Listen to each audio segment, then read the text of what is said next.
Hello friends, നിങ്ങൾക്ക് കാശിനാഥിൻ്റെ പുതിയ വീഡിയോയിലേക്ക് സ്വാഗതം. അപ്പോൾ നമ്മൾ പുറത്തിപ്പോൾ വീഡിയോ ഇട്ടിപ്പോൾ ഒന്ന് എവിടെ പോയാലും നമുക്ക് മെയിനായിട്ട് വേണ്ടത് കുക്കിങ്ങാണ്. ഇത്ര നാളും അനിയനും അമ്മയൊക്കെ വെച്ചതിൽ നിന്ന് അല്ലെങ്കിൽ ഇവിടെ വന്ന ഇപ്പോൾ കസിൻസിൻ്റെ വീട്ടിൽ നിന്നൊക്കെ കിട്ടണം നമ്മൾ വെച്ചാലും നമുക്ക് എങ്ങനെ വരും, നമുക്ക് സർവൈവലിന് നമ്മൾ തന്നെ കുക്ക് ചെയ്യേണ്ടി വരും. ചോറ് വയ്ക്കേണ്ടി വരും, കറികൾ വയ്ക്കണം. അപ്പോൾ ഞാൻ കഴിഞ്ഞ ദിവസം ഒരു കറി വെച്ചോ, അത് എനിക്ക് ഇഷ്ടപ്പെട്ടു. അപ്പോൾ ഞാൻ വിചാരിച്ചു അത് നിങ്ങൾക്കും കൂടിയും അതിൻ്റെ റെസിപ്പിയും ഇതൊക്കെ കാണിച്ചു തരാമെന്ന് വിചാരിച്ചു. സോസേജ് പ്ലസ് ക്യാബേജിൻ്റെ ഒരു മിക്സ്. അപ്പോൾ അതെങ്ങനെ ഉണ്ടാക്കണേന്ന് ഞാൻ കാണിക്കാം. ഇഷ്ടപ്പെട്ട ചാനൽ സപ്പോർട്ട് ചെയ്യാം. അപ്പോൾ നമുക്ക് എങ്ങനെ ഉണ്ടാക്കണേന്നാണ്. അപ്പോൾ നമ്മുടെ സോസേജ് കറിക്ക് മെയിനായിട്ട് നമ്മൾ എടുക്കുന്നത് ചിക്കൻ സോസേജാണ്. അതൊരു 2 സോസേജ് 3 സോസേജ് ഞാൻ എടുത്തിട്ടുണ്ട്, ചെറുതാണ്. 3 സോസേജ് എടുത്തിട്ട് അത് ഈ ഒരു അളവിൽ കട്ട് ചെയ്യാം. പിന്നെ തക്കാളി വേണമെങ്കിൽ എടുത്താൽ മതി. ഇഞ്ചി വെളുത്തുള്ളി പേസ്റ്റ് ചെയ്യാനാണെങ്കിൽ പേസ്റ്റ് ആയിരിക്കും നല്ലത്. എനിക്ക് പേസ്റ്റ് ചെയ്യാനുള്ള മിക്സ് ഇല്ലാത്തതുകൊണ്ട് ഞാൻ അത് കുരുകുരു അരിഞ്ഞേക്കാണ്. സവോള, പിന്നെ ഇത് ഞാൻ എൻ്റെ ഇഷ്ടം ചെയ്യാം. നമുക്ക് സോസേജിന് ഇതിന് ആവശ്യമില്ല. സോസേജിന് ഇത്ര തന്നെ നമുക്കൊരു പേരിലൊരു ഇച്ചിരി കൂടി വെജിറ്റബിൾസ് ആഡ് ചെയ്യാമെന്നെങ്കിൽ ക്യാബേജും ക്യാരറ്റും പിന്നെ മല്ലിൻ്റെ ഇഷ്ടമുള്ളവർക്ക് മല്ലിയിൽ ആഡ് ചെയ്യാം. ഇതാണ് നമുക്ക് വേണ്ട ഇൻഗ്രീഡിയൻസ്. അപ്പോൾ നമ്മൾ അടുപ്പത്ത് ചട്ടി വെച്ചിട്ട് പാൻ വെച്ചിട്ട് എണ്ണ ചൂടാക്കാം. എണ്ണ ചൂടായി വരുമ്പോൾ ഇഞ്ചി വെളുത്തുള്ളി സ്ലൈസ് ചെയ്ത് വെച്ചിട്ട് നമ്മളിടാം.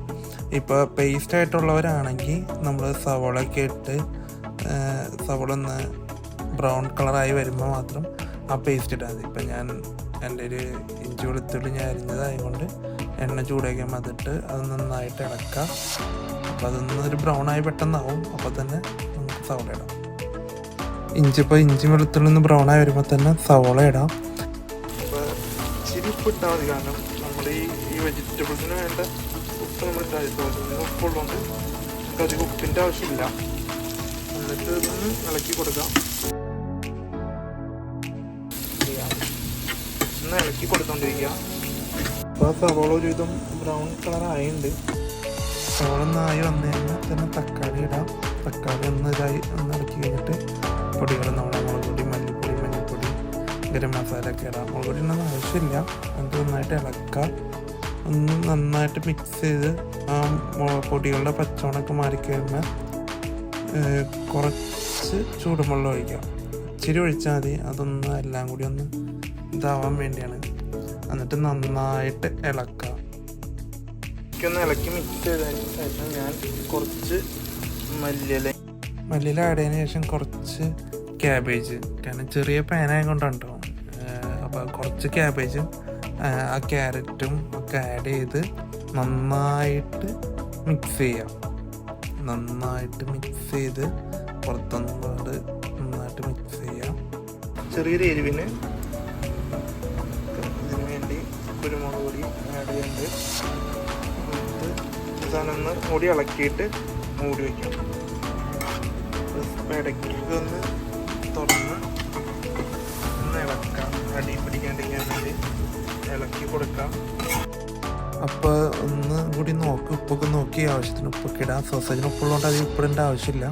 അതിൻ്റെ ഒപ്പം തന്നെ നമുക്ക് ആവശ്യമുണ്ടെങ്കിൽ ഒരു മുട്ടയും കൂടി ആഡ് ചെയ്യുകയാണെങ്കിൽ അത് ഇച്ചിരി കൂടി നല്ലതായിരിക്കും. ഞാൻ ആഡ് ചെയ്യുന്നുണ്ട്.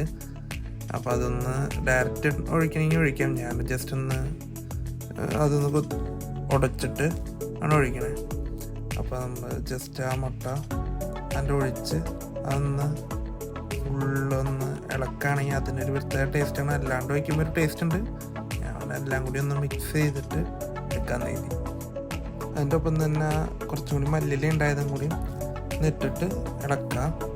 അപ്പോൾ ഒരു ഫ്ലേവറും മല്ലിയിലയുടെ ഇഷ്ടമുള്ളവരിട്ടാൽ മതി. മല്ലിയിലയുടെ ഫ്ലേവറും കൂടി വരുമ്പോൾ നല്ലൊരു പ്രത്യേക രുചിയാണ്.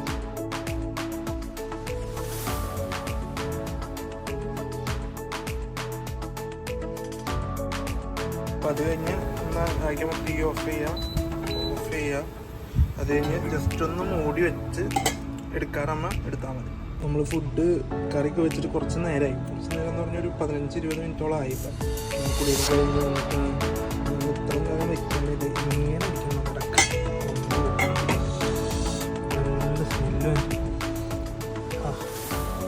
ഇപ്പോൾ നമുക്ക് ടേസ്റ്റ് നോക്കി കഴിഞ്ഞിട്ട് എന്തെങ്കിലും പറയാം. അപ്പോൾ അത് കറി ഇങ്ങനെ ഇരിക്കും. കഴിക്കുന്നത്. ഇന്ന് ഇച്ചിരി കൂടി കൂടുതലാണ്. ഇന്നിപ്പോൾ ഞായറാഴ്ച കൊണ്ട് ഇച്ചിരി നേരത്തെ പരിപാടി കഴിഞ്ഞ് എക്സസൈസും പരിപാടിയും കുക്കിംഗ് എല്ലാം കഴിഞ്ഞുകൊണ്ട് ഇപ്പോൾ ഭയങ്കര ടയർഡായപ്പോൾ ഇച്ചിരി കൂടുതൽ ചോറ് എടുത്തു. അപ്പോൾ ഇതാണ് എൻ്റെ ഇത്. പിന്നെ ഞാൻ എപ്പോഴും ഒഴിവാക്കാത്തൊരു സാധനമാണ് സലാഡും തൈര് യോഗട്ടും. അതെപ്പോഴും എൻ്റെ ഉണ്ടാവും. പിന്നെ ഈ പ്രാവശ്യം ഞാനൊരു ചെറിയ സ്വീറ്റ് യോഗട്ട് ഒരു ഡെസേർട്ട് പോലെ കഴിക്കാൻ ഞാൻ വാങ്ങിയിട്ടുണ്ടായി. പിന്നെ ആൻറ്റിയുടെ വീട്ടിൽ നിന്നൊരു സ്ട്രോബെറിയുടെ വൈൻ തന്നിട്ടുണ്ടായി. അപ്പോൾ അത് ഇടയ്ക്ക് വൈൻ ചോറ്. അപ്പോൾ നമുക്ക് ടേസ്റ്റ് നോക്കാം ഫ്രണ്ട്സ്. അപ്പം നമ്മളെല്ലാ സാധനം റെഡിയായി. അപ്പോൾ നമ്മൾ ടേസ്റ്റ് നോക്കാം എങ്ങനെയുണ്ടെന്ന്. ഞാൻ കഴിഞ്ഞ പ്രാവശ്യം എൻ്റെ മുട്ട ആഡ് ചെയ്തിട്ടുണ്ടായില്ല. അപ്പോൾ ഈ പ്രാവശ്യം ഞാൻ മുട്ട ആഡ് ചെയ്യാമെന്ന് വെച്ച് മുട്ട ആഡ് ചെയ്ത് എങ്ങനെയുണ്ടെന്ന് നോക്കാം.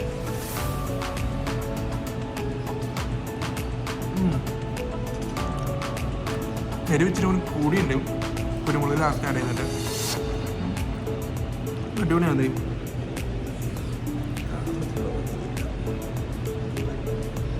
പിന്നെ ഇത് ഞാൻ ഉണ്ടാക്കിയ ചിക്കൻ കറി തന്നെയാണ്. ഇച്ചിരി ഫ്ലോപ്പ് ആയതുകൊണ്ടാണ്, ഫ്ലോപ്പല്ല, അത് ഇച്ചിരി പണി കിട്ടിയായിരുന്നു. അതാണ് ഞാൻ അത് വീഡിയോ ചെയ്യാണ്ടത്. അപ്പോൾ സോസേജിൻ്റെ വീഡിയോ ഇത് കണ്ടിട്ട് എങ്ങനെയുണ്ടെന്ന് പറയാം. ഇഷ്ടപ്പെട്ട കമൻറ്റ് ചെയ്യുക, വീഡിയോ ലൈക്ക് ചെയ്യുക, ഷെയർ ചെയ്യുക. ഇങ്ങനെ ചെറിയ ചെറിയ ഒരു തട്ടിക്കൂട്ട് ഫുഡൊക്കെ ഉണ്ടാക്കുന്നത് നമ്മുടെ പുതിയ ഷെഫ് ആദ്യനാണ് ഷെഫ്. ഒന്നിനും എൻ്റെ കൂട്ടുകാർ കളിക്കണമല്ലോ. ഇവിടെ ഒന്നും നടന്നില്ലെങ്കിൽ തിരിച്ച് നാട്ടിൽ വരാണെങ്കിൽ തട്ടുകട ജീവിച്ചാലോ നിങ്ങൾക്ക് പ്ലാൻ ഉണ്ട്. അപ്പോൾ ഞങ്ങളെ സപ്പോർട്ട് ചെയ്യാം. അപ്പോൾ അടുത്ത വീഡിയോ കാണാം.